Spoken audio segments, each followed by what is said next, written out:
Good news today. This morning we learned the economy created 336,000 jobs in September alone.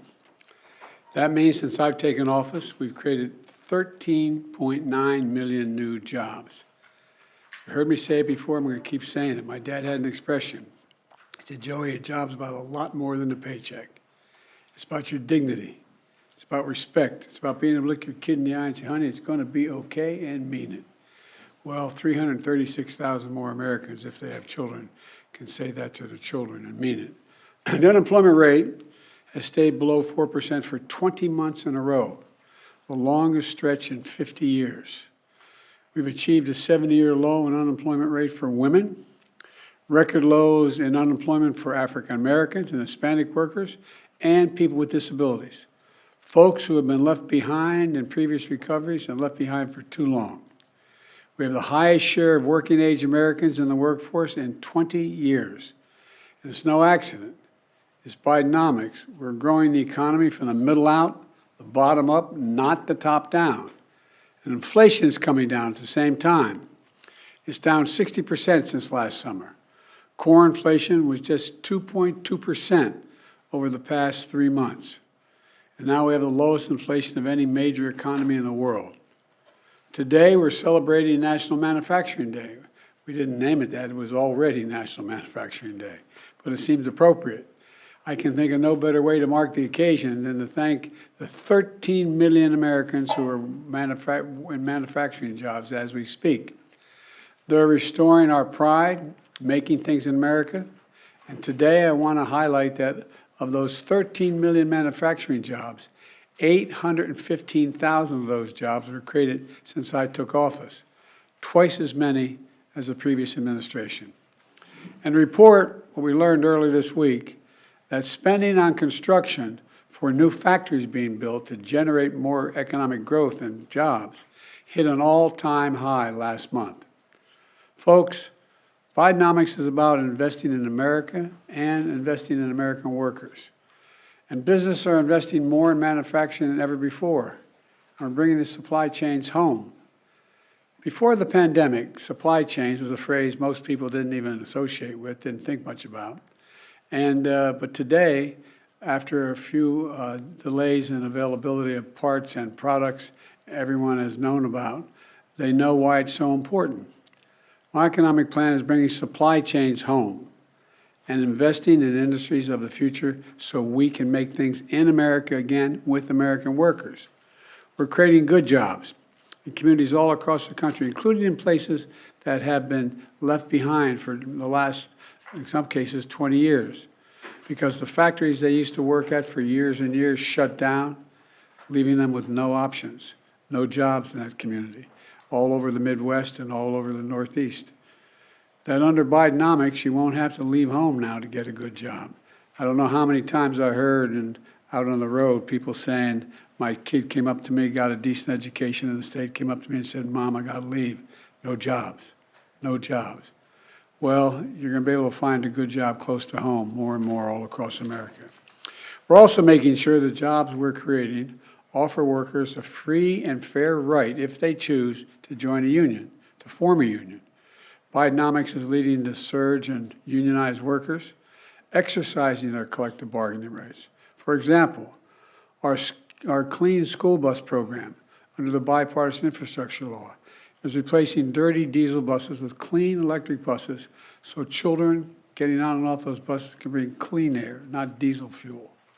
We're encouraging the companies building those buses to allow their employees to unionize if the employees choose. And it's working. We saw in Georgia when workers at Bluebird, the electric school bus manufacturing company that's receiving federal funds, voted to unionize because that was their choice. The Treasury Department laid out recently in a major report that unions and collective bargaining are good for the economy overall. They help raise wages not only for the workers in that factory, but for everyone, whether or not they're a union, whether or not you belong to a union. And they also increase, corporate growth. And today's job report is just another example of what it looks like when we focus on building an economy from the middle out and the bottom up, not the top down, while bringing deficits down at the same time. You know, just this summer, I signed a strong bipartisan law where I shook hands with the former speaker, and we passed in the House and the Senate as well, to cut spending by $1 trillion over the next 10 years. Unfortunately, last weekend, Republican House members decided they were going to put that progress in jeopardy. Instead of honoring that commitment they made, they once again brought us to the brink of a government shutdown, creating unnecessary instability and risk in order to secure more extreme cuts in programs that help working Americans and seniors. Cuts that would have hurt everyone from hurt U.S. manufacturing, that would have stymied the pay of military people, a whole range of things. They tried cutting funding by 30% for small businesses, which are growing under our administration, for local manufacturers, for manufacturing extension partnership program that helps small and medium-sized manufacturers attract and train workers and grow their businesses. But we stopped them. Quite frankly, I'm sick and tired of Republicans in the House saying they want to cut the deficit when all they really want to do is once again cut taxes for the very wealthy and big corporations, which will only add to the deficit. When I was able to cut the federal debt by $1.7 trillion over that first 2 years, well, remember what we were talking about. Those 50 corporations that made $40 billion weren't paying a penny in taxes. Well, guess what? We made them pay 30%, 15% in taxes, 15%. Nowhere near what they should pay. And guess what? We're able to pay for everything, and we end up with an actual surplus. You know, it's not what the economy needs right now, more tax cuts for the wealthy. I've said it before and I'll say it again. We've cut the deficit by over $1 trillion since we've taken office. Laws that I sign will cut it by another $1 trillion over the next 10 years. And my budget would cut it by another $2.5 trillion over 10 years. Here's the deal. The federal debt went up by 50% under my predecessor, in part because he passed a $2 trillion tax cut overwhelmingly skewed to the very wealthy and large corporations. I believe we should be reducing the deficit by making sure that the wealthy and large corporations just pay their fair share. I'm not going to pay 90%. Just pay their fair share. By cutting wasteful spending on special interests like big oil, all the money they made and paid so little in taxes. Big pharma, same thing. You know, we just gave the American public a real gift in terms of, not a gift, but fairness in terms of what they have to pay for insulin and what they're going to have to pay for other things. Well, guess what? That also cut the federal debt. Cut the federal debt. For example, over 1,000 billionaires in this country. And I know you're going to hear me say this until I'm able to change it. You know what their average rate of pay, federal tax rate is? 8%. 8%. I think you should be able to be a trillionaire, a billionaire, a zillionaire if you want, but pay your taxes for God's sake. Pay some fair, something approaching a fair tax. That's less than a teacher or a firefighter or a cop pays in their taxes. It's just wrong. Look, House Republicans shouldn't put us back in a crisis mode again. We have only 40 days for Congress to get back to work. They're on the same House Republicans on recess now, to fund the government, avoid a shutdown, and protect the tremendous gains American workers have made over the past 2.5 years. Shutdown would mean troops don't get paid. Air traffic controllers wouldn't get paid. There'd be all kinds of problems at airports. Loans to small businesses would be delayed, and closing some of them. It's time to stop fooling around. House Republicans, it's time for you to do your job. Continue our progress, growing the economy, investing in America, investing in the American people. So let's get to work for the American people. They're waiting and they're watching. We got to get to work. Thank you all very much. Mr. President, what are the prospects for a meeting between you and President Xi of China in San Francisco next month? There has been no such meeting set up, but it is a possibility. Mr. President, former President Trump endorsed Congressman Jim Jordan for House Speaker. Could you see yourself working with Congressman Jordan if he is the next Speaker? And do you have any concerns about who might fill that position? Look, whomever the House Speaker is, I'm going to try to work with. They control half the Congress. And I'm going to try to work with them. There's some people I imagine it's going to be easier to work with than others, but whoever the speaker is, I'll try to work with.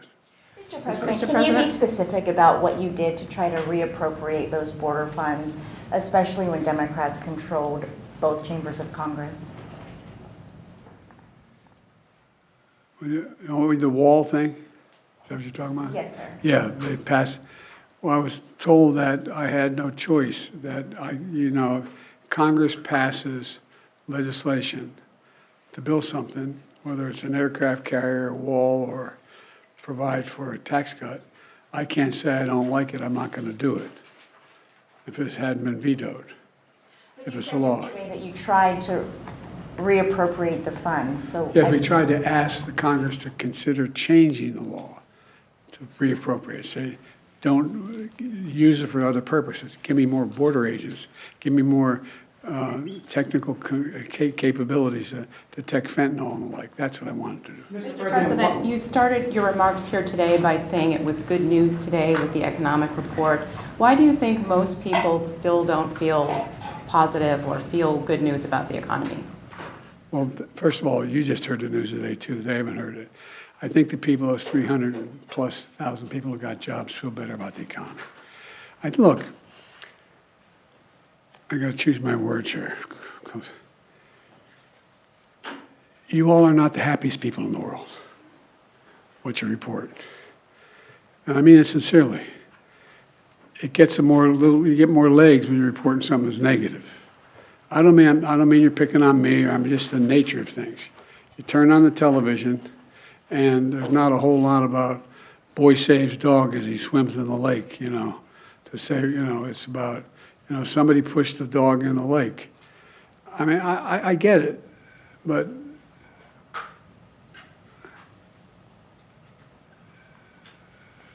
if you just listen to what's going on around the world, there's reason for people to be concerned. There's reason for people to be concerned what's going on in Russia. There's reason to be concerned about what's going on in other parts of the world. I think that the American people are smart as hell and know what their interests are. I think they know they're better off financially than they were before. It's a fact. And all that data, all that polling stuff. Anyway. Mr. President, why have you not legally tried to challenge border wall construction? Are you going to wait?